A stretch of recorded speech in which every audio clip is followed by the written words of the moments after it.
Nous allons entrer dans la phase 6 maintenant. La phase 6, c'est maintenant le personnage tant attendu, Salomon, donc Mon.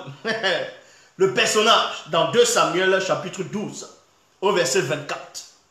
C'est le personnage. Vous allez comprendre que Salomon n'est pas issu du fruit de l'adultère.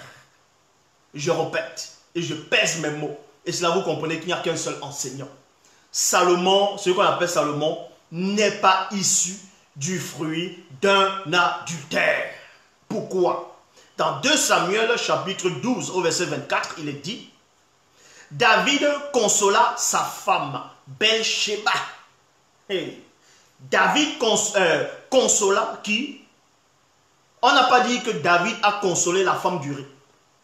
C'est pas écrit que David a consolé la femme d'Uri. Non, mais sa femme et non la femme d'Uri. Parce que Uri n'est plus.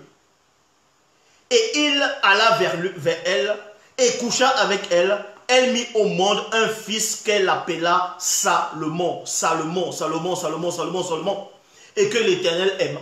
On veut dire qu'il y avait Adonai, Jéhovah, Elohim, a aimé Salomon. Bon.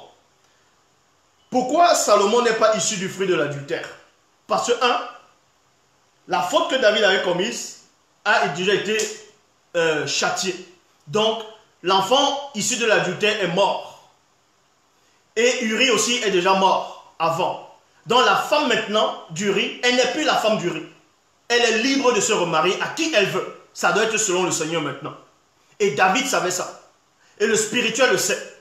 C'est pour ça qu'il a dit dans 1 Corinthiens, chapitre 7, au verset 39. Une femme est liée aussi longtemps que son mari est vivant. Je répète, une femme est liée aussi longtemps que son mari est vivant. Mais si le mari est décédé, virgule, elle est libre de se remarier, de se marier à qui elle veut, seulement que ce soit dans le Seigneur. Voilà la révélation. Donc, quand David a eu des rapports sexuels avec Bathsheba,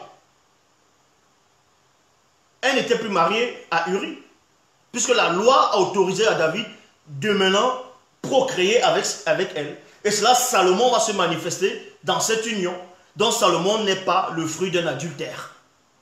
Puisque Uri n'existe plus, Uri n'est plus là, on n'appelle plus ça adultère. Parce que selon les Bibles actuelles classiques, le spirituel a autorisé ça, a donné cette femme à David. Et parce que la loi disait aussi que quand tu enceintes une femme, tu dois la garder. Tu ne dois pas la laisser comme une prostituée, tu dois la prendre, tu dois payer les amendes, ainsi de suite.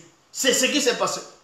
Donc, je répète, 1 Corinthiens, chapitre 7, au verset 39, une femme est liée aussi longtemps que son mari est vivant. Si Uri était encore vivant, et que David avait couché encore avec cette femme, et que Salomon serait venu, Salomon aussi allait mourir. Mais vu que Uri n'était plus vivant, elle n'appartenait plus à Uri. La loi lui dit ici.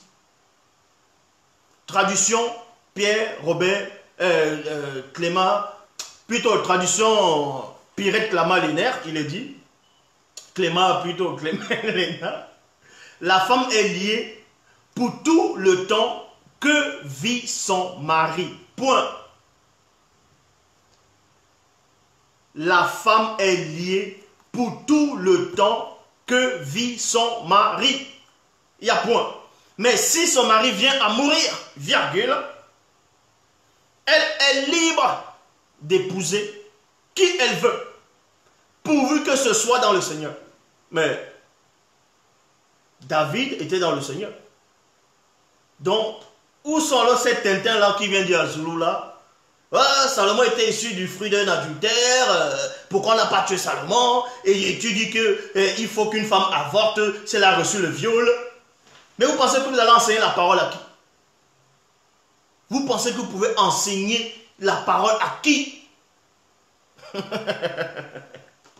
Non? Donc je répète, Salomon, le roi Salomon, son vrai nom Mon, n'est pas issu du fruit d'un adultère. Voilà. Donc Salomon était propre. Il était propre.